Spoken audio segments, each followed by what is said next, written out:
ये वह क्षण भी था जब एलिसिया को खुद से नफरत हो रही थी।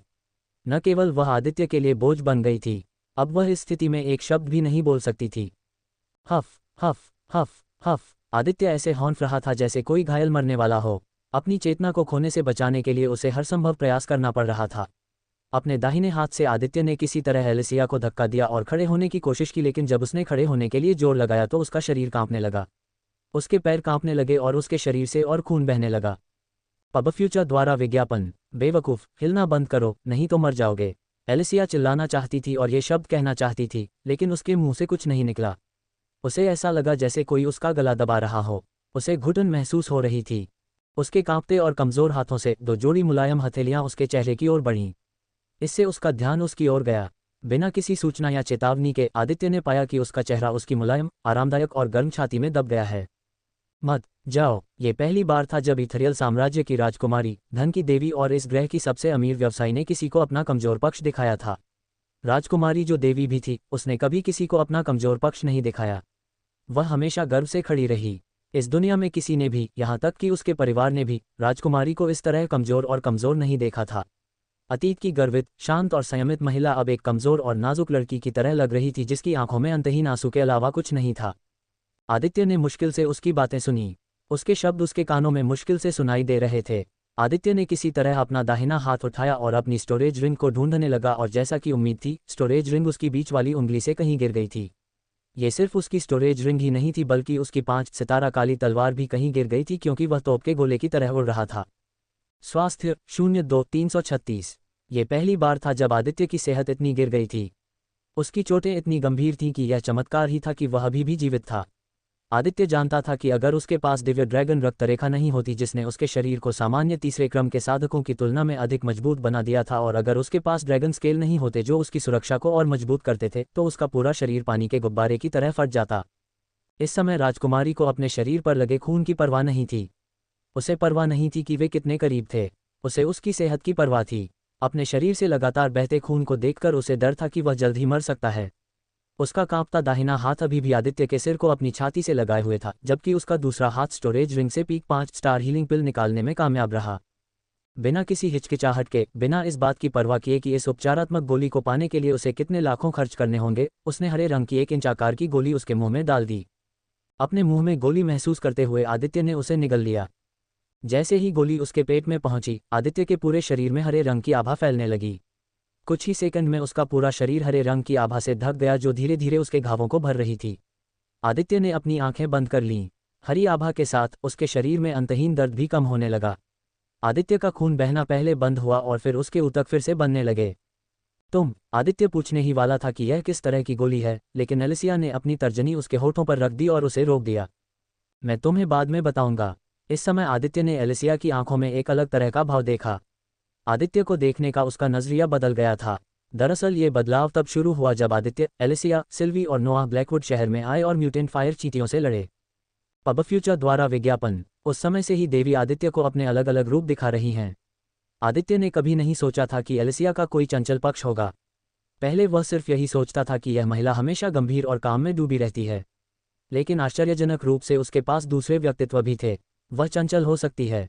वह एक सामान्य हाई स्कूल की लड़की बन सकती है। बस इतना है कि उसने कभी किसी को अपना कोई दूसरा रूप नहीं दिखाया। योजक चिन्ह। योजक चिन्ह। इस दौरान सिल्वी और नोरा दोनों महिलाएं शब्दों से परे सदमे में थीं। वे दोनों अवाक रह गईं।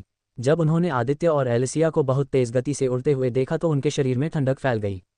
उनके लिए भी सब कुछ पलक झपकते ही हो गया।